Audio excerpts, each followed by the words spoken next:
റോയ് ചായ, ഷാഫി പറമ്പിലിനേറ്റ പോലീസ് മർദ്ദനമാണ് ഇപ്പോൾ വലിയ ചർച്ചയാകുന്നത്. ജനപ്രതിനിധികളെ ഇങ്ങനെ പോലീസ് മർദ്ദിക്കാമോ? ജനപ്രതിനിധികൾക്ക് മർദ്ദിക്കുന്നത് ഇത് പുതിയ ആദ്യ സംഭവമല്ല. ഈ സർക്കാർ വന്നതിന് ശേഷം 2018, അതായത് പിണറായി വിജയൻ സർക്കാർ വന്നതിന് ശേഷം 2018 പോലീസിൻ്റെ CPI-കാരോടുള്ള നടപടികൾക്ക് പ്രതിഷേധിച്ച് DIG ഓഫീസിലേക്ക് എറണാകുളം ജില്ലയിലെ CPM ജില്ലാ കമ്മിറ്റി ഒരു മാർച്ച് നടത്തി. അത് പോലീസിൻ്റെ അതിക്രമത്തിനെതിരായിട്ട് ഭരണകക്ഷിയിൽപ്പെട്ട CPI-യുടെ എറണാകുളം ജില്ലാ കമ്മിറ്റിയാണ് ഒരു പ്രതിഷേധ സമരം നടത്തി. ആ പ്രതിഷേധ സമരത്തിൽ പങ്കെടുത്ത എൽദോ എബ്രഹാം എന്ന് പറയുന്ന മൂവാറ്റുപുഴ MLA-ക്ക് ലാത്തി ചാർജിൽ പരിക്കേറ്റു എന്നൊക്കെ പറഞ്ഞപ്പോൾ പോലീസ് പറഞ്ഞു അങ്ങനെ ഒരു സംഭവമേ ഉണ്ടായിട്ടില്ല, ലാത്തി ചാർജിൽ പരിക്കേറ്റിട്ടില്ല. പക്ഷേ പിറ്റേന്ന് ജനയുഗത്തിൻ്റെ ഫോട്ടോഗ്രാഫർ എൽദോ എബ്രഹാമിനെ പോലീസ് ലാത്തി കൊണ്ട് മർദ്ദിക്കുന്ന ചിത്രം സഹിതം പുറത്തു വിട്ടപ്പോൾ പോലീസിന് അംഗീകരിക്കേണ്ടി വന്നു. ഇത് പോലീസ് പലപ്പോഴും ഇതേപോലുള്ള സമരങ്ങൾക്കിടയിൽ ജനപ്രതിനിധികളെ മർദ്ദിക്കുന്നതും ഒന്നും ഒരു പുതിയ സംഭവമല്ലാതെ കേരളത്തിൽ ഇപ്പം മാറിയിട്ടുണ്ട്. 2000 ഇലക്ട്രിസിറ്റി ചാർജ് വർധനവിനെതിരായിട്ട് UDF-ൻ്റെ നേതൃത്വത്തിൽ സംസ്ഥാന വ്യാപകമായി സമരങ്ങൾ നടത്തി. ആ സമരത്തിൽ പത്തനംതിട്ട ജില്ലയിൽ സമരത്തിന് നേതൃത്വം കൊടുത്തത് തിരുവഞ്ചൂർ രാധാകൃഷ്ണനും അടൂർ പ്രകാശ് MLA-യുമായിരുന്നു അന്ന് കൊടുത്തത്. അപ്പോൾ അവരുടെ സമരത്തിൻ്റെ സമാപനം നടത്തിയത് അടൂർ ടൗണിലായിരുന്നു. അടൂർ ടൗണിൽ സമരം നടത്തി ജാഥ വരുന്ന സമയത്ത് പോലീസുമായിട്ട് ഏറ്റുമുട്ടി. അന്ന് കോൺഗ്രസിൻ്റെ MLA-മാരായ തിരുവഞ്ചൂർ രാധാകൃഷ്ണനും അടൂർ പ്രകാശിനും പോലീസിൻ്റെ മർദ്ദനത്തിൽ കൈ ഒടിയുകയൊക്കെ ചെയ്തു. നിയമസഭയിൽ അത് വലിയ ബഹളമായി. ആ മർദ്ദനത്തിലാണ് അന്നത്തെ യൂത്ത് കോൺഗ്രസിൻ്റെ പത്തനംതിട്ട ജില്ലാ പ്രസിഡൻ്റായ ആയിരുന്ന ഇന്ദുചൂടന് തലയ്ക്കടിയേക്കുകയും പിന്നീട് അദ്ദേഹം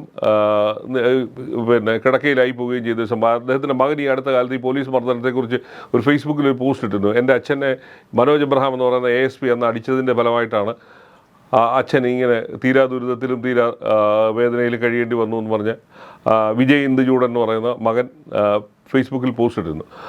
അപ്പോൾ MLA-മാർക്ക് പലപ്പോഴും അടി കിട്ടുന്നത് ഇപ്പോൾ ഇതൊരു നിരന്തര സംഭവമായിട്ട്. വേറൊരു സംഭവം എന്ന് പറയുന്നത് സോളാർ സമരകാലത്ത് ഉമ്മൻചാണ്ടിക്ക് പോലീസിൻ്റെ മർദ്ദനമല്ല, DYFI-ക്കാരുടെ കല്ലേറിൽ ഉമ്മൻചാണ്ടിയുടെ നെഞ്ചിന് പരിക്കേൽക്കുകയും ഒക്കെ ചെയ്തു. അപ്പോൾ അന്ന് പറഞ്ഞത് CPM-കാർ പറഞ്ഞത് പോലീസിൻ്റെ മർദ്ദനമൊന്നും ഏറ്റിട്ടില്ല, അത് ഉമ്മൻചാണ്ടി നടത്തുന്ന തട്ടിപ്പാണെന്നൊക്കെ പറഞ്ഞു.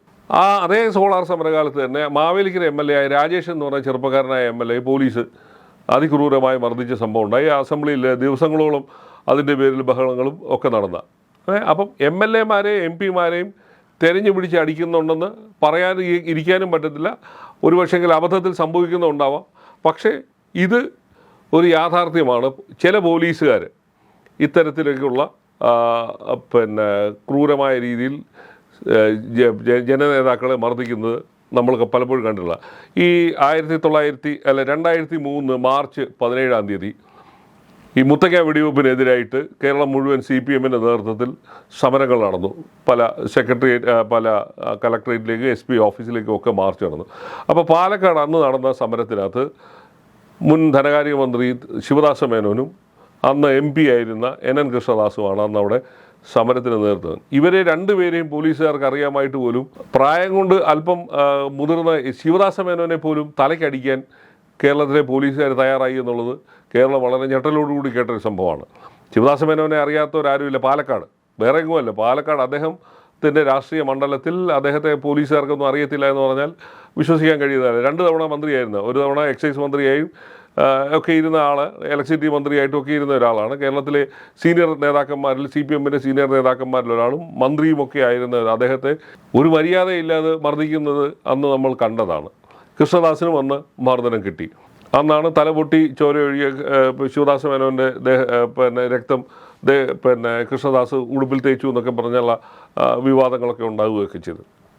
പക്ഷേ ഈ MLA-മാരെ MP-മാരെ എങ്ങനെയാണ് പോലീസിന് അറിയാതെ പോകുന്നു എന്നുള്ളത് ഒരു പഠന വിധേയമാക്കേണ്ട സംഭവമാണ്. അവർ അവരുടെ പടങ്ങൾ, ചിത്രങ്ങൾ പത്രങ്ങളിൽ വരാറുണ്ട്, ദൃശ്യങ്ങൾ ചാനലുകളിൽ വരാറുണ്ട്. അതും ഇക്കാലത്തൊക്കെ ഇങ്ങനെ പോലീസുകാർ ഷാഫിയെ പോലെ പൊതുവെ ജനങ്ങളുടെ ഇടയിൽ എല്ലാം അറിയപ്പെടുന്ന ഈ ചെറുപ്പക്കാരുടെ ഇടയിൽ വലിയ തരംഗമായിരിക്കുന്ന ഒരു യുവ നേതാവിനെ പോലീസ് അടിച്ചു എന്ന് പറയുന്നത് ലാത്തി ചാർജ് ഇല്ലാതെ പോലീസ് മർദ്ദിച്ചില്ല എന്നാണ് ആദ്യം അവിടുത്തെ KE ബൈജു എന്ന് പറയുന്ന റൂറൽ SP പറഞ്ഞ്. പക്ഷേ പിന്നീട് അതിൻ്റെ ദൃശ്യങ്ങൾ പുറത്തു വന്നപ്പോഴത്തേക്ക് പോലീസിന് മിണ്ടാട്ടം മുട്ടിപ്പോയ സംഭവമാണ്. അപ്പോൾ ഇത് കാണിക്കുന്ന ഒരു ഇതുണ്ട്. ഇന്നലെ പോലീസുകാരുടെ ഇടയിൽ സംസാരിച്ചപ്പോൾ ബൈജു പറഞ്ഞത് പോലീസ് ലാത്തി ചാർജിനോ അല്ലെങ്കിൽ അത് സംബന്ധിച്ചുള്ള ഒരു നിർദ്ദേശങ്ങളും കൊടുത്തിട്ടില്ലായിരുന്നു. ഞങ്ങളുടെ കൂട്ടത്തിൽപ്പെട്ട ആരോ ആണ് MP-യെ തലയ്ക്കടിച്ചു എന്ന് പറയുന്ന സ്ഥിതി. അപ്പോൾ ഷാഫി എന്ന് പറയുന്ന ഒരു നേതാവിനെ, ഒരു MP-യെ മർദ്ദിക്കുന്നതിനകത്ത് പോലീസുകാർക്ക് ആളറിയാതെ മർദ്ദിച്ചതാണെന്നും വിശ്വസിക്കാൻ കഴിയില്ല. കാരണം ആ പ്രദേശത്ത്, കോഴിക്കോടും മറ്റു പ്രദേശങ്ങളിലെല്ലാം തന്നെ വളരെ സുപരിചിതനായ ഒരു യുവ നേതാവിനെ പോലീസ് എന്തടിസ്ഥാനത്തിൽ മർദ്ദിച്ചു എന്നുള്ളതിന് പോലീസിന് മറുപടി പറയേണ്ടി വരും. കാരണം ഇപ്പോൾ ഈ പ്രശ്നം അത് പാർലമെൻറ്റിലേക്ക് എത്തിയിരിക്കുകയാണ്. ഇന്ന് ഇപ്പോൾ ഷാഫി തന്നെ സ്പീക്കർക്ക്, ലോക്സഭാ സ്പീക്കർക്ക് കത്ത് കൊടുത്തു കഴിഞ്ഞു. അപ്പോൾ കത്ത് കൊടുത്തു കഴിഞ്ഞാൽ പോലീസുകാർക്ക് അതിൻ്റെ വരുംവരായെക്കുറിച്ച് നല്ല ബോധ്യമുണ്ട്. അതുണ്ടാകാൻ പോകുന്ന പ്രശ്നങ്ങൾ അത് പ്രിവിലേജ് കമ്മിറ്റിക്ക് പോയി കഴിഞ്ഞാൽ പ്രിവിലേജ് കമ്മിറ്റി ഇതുപോലെ തന്നെ MP-യുടെ അവകാശങ്ങൾ ലംഘിച്ചു എന്ന് കണ്ടു കഴിഞ്ഞാൽ ഒരുപക്ഷെ പോലീസുകാർക്ക് നല്ല ശിക്ഷ തന്നെ, കാരണം ഉയർന്ന ഉദ്യോഗസ്ഥർക്ക് വലിയ തോതിലുള്ള ശിക്ഷകൾ കിട്ടാനുള്ള സാധ്യതയുണ്ട്. അത് നേരത്തെയും ഇത്തരം മർദ്ദനമേറ്റതിനെതിരെ MP-മാർ സ്പീക്കർക്ക് കൊടുക്കുകയും പോലീസ് ഉദ്യോഗസ്ഥരെ തന്നെ വിളിച്ചു വരുത്തുന്ന സംഭവം കേരളത്തിൽ നേരത്തെ ഉണ്ടായിട്ടുണ്ട്. ഈ നമ്മുടെ വയലാർ രവി രാജ്യസഭ MP ആയിരിക്കുന്ന കാലത്ത് ഇതുപോലെ തന്നെ സംസ്ഥാനത്ത് നടന്ന ഒരു സമരവുമായി ബന്ധപ്പെട്ട് പോലീസുകാർ വയലാർ രവിയെ തെള്ളുകയോ അടിക്കുകയോ ഒക്കെ ചെയ്തൊരു സംഭവം ഉണ്ടായി. വയലാർ രവി അത് രാജ്യസഭ ഡെപ്യൂട്ടി ചെയർമാൻ്റെ ശ്രദ്ധയിൽപ്പെടുത്തുകയും അന്ന് അതിന് നേതൃത്വം കൊടുത്ത, മർദ്ദനത്തിന് നേതൃത്വം കൊടുത്ത ജില്ലാ SP-യെ, അതോ DIG ആണെന്ന് തോന്നുന്നു, അന്ന് പ്രിവിലേജ് കമ്മിറ്റി വിളിച്ചു വരുത്തി അദ്ദേഹം മാപ്പ് പറയുകയൊക്കെ ചെയ്ത. കൂടുതൽ ശിക്ഷാ നടപടികളിലേക്ക് പോയില്ല. കാരണം ശിക്ഷാ നടപടി വേണ്ട എന്ന് വയലാർ രവി തന്നെ പറഞ്ഞതിൻ്റെ അടിസ്ഥാനത്തിൽ ആ ശിക്ഷാ നടപടി ഒഴിവാക്കി കൊടുത്ത സംഭവമുണ്ട്. അപ്പോൾ ഇത് പലപ്പോഴും ഈ MP-മാർ ഇത്തരം പ്രശ്നങ്ങൾ റേസ് ചെയ്യുന്നൊരു പതിവുണ്ട്. കാരണം ഒരു MP-യെ തിരിച്ചറിയാൻ പോലീസിന് കഴിയാതെ വരികയും അകാരണമായി മർദ്ദിക്കുകയും ചെയ്തു എന്ന് പറയുന്നത് ഗുരുതരമായൊരു തെറ്റ് തന്നെയാണ്.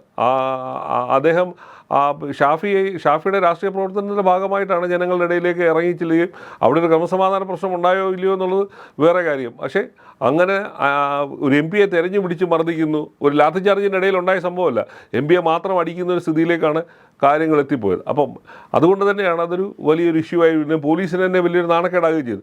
അപ്പോൾ ഈ ഇന്നലെ ബൈജു പറഞ്ഞത് ഷാഫിയെ മർദ്ദിച്ച പോലീസുകാരെ കണ്ടെത്താനുള്ള ശ്രമങ്ങൾ നടത്താണ് ആർട്ടിഫിഷ്യൽ ഇൻ്റലിജൻസ് ടൂൾ വഴി കണ്ടുപിടിക്കുമെന്നൊക്കെയാണ് പറയുന്നത്. പോലീസുകാരെ മർദ്ദിച്ച ആരാണെന്ന് കണ്ടുപിടിക്കാൻ ആർട്ടിഫിഷ്യൽ ഇൻ്റലിജൻസ് ടൂളിൻ്റെ ഒന്നും ആവശ്യമൊന്നുമില്ലല്ലോ. പോലീസുകാർക്ക് അറിയാമല്ലോ ആരൊക്കെയാണ് അവിടെ നിന്നൊന്നും. പോലീസിൻ്റെ ഭാഗത്ത് തന്നെ ഈ ആക്ഷൻ നടക്കുന്നതിൻ്റെ വിഷ്വൽസൊക്കെ ഉണ്ടാവാനാണ് സാധ്യത കൂടുതൽ. അപ്പോൾ ഇത് സംസ്ഥാന പോലീസിന്, സർക്കാരിന് തന്നെ വലിയൊരു നാണക്കേടാക്കി മാറിയൊരു സംഭവമാണ്. ഒരു MP-യെ ഈ തരത്തിൽ മർദ്ദിക്കുകയും പിന്നീട് മർദ്ദിച്ചില്ല എന്ന് പറയുക, പിന്നെ മർദ്ദിച്ചെന്ന് പറഞ്ഞ് തെളിവുകൾ പുറത്തു വരുമ്പോഴത്തേക്ക് പോലീസ് മുഖം രക്ഷിക്കാൻ വേണ്ടി നെട്ടോട്ട് ഓടുകയൊക്കെ സ്ഥിതി. ഇത് സമാനമായ സ്ഥിതിയാണ് എൽദോ എബ്രഹാമിൻ്റെ കാര്യത്തിലുണ്ടായത്. എൽദോ എബ്രഹാമിനെ ആദ്യം മർദ്ദിച്ചിട്ടില്ല എന്ന് സിറ്റി കമ്മീഷണർ പറഞ്ഞു, പിന്നെ മർദ്ദിച്ചതിൻ്റെ തെളിവുകൾ പുറത്തു വന്നു.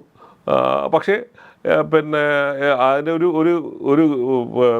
സംഭവം എന്ന് പറയുന്നത് CPI-ക്കകത്തുനിന്ന് പോലും അദ്ദേഹത്തിന് വേണ്ടത്ര പിന്തുണ കിട്ടിയില്ല. അന്നത്തെ CPI സംസ്ഥാന സെക്രട്ടറി ആയിരുന്ന കാനൻ രാജേന്ദ്രൻ പറഞ്ഞു, ഇങ്ങനെ ജാഥയ്ക്ക് ഇതിനൊക്കെ പോകുമ്പോൾ മർദ്ദനം ഉണ്ടാകുന്നുള്ള സ്വാഭാവികമാണ് എന്ന് പറഞ്ഞ് അദ്ദേഹത്തെ ഏതാണ്ട് ഒരു കൈയൊഴിഞ്ഞ മട്ടിലേക്ക് പോവുകയും ചെയ്തു. അതോടുകൂടിയാണ് ആ പ്രശ്നം അങ്ങ് ഏതാണ്ട് തണുത്തു പോയത്. നമ്മുടെ ഇവിടെ തന്നെ കേരളത്തിലാണെങ്കിൽ നമ്മൾ അറിയപ്പെടുന്ന എവിടെയാണ്, പോലീസ് മർദ്ദനത്തിന് ഏറ്റവും വലിയ രക്തസാക്ഷിയാണ് കേരളത്തിൻ്റെ ഇപ്പോഴത്തെ മുഖ്യമന്ത്രി.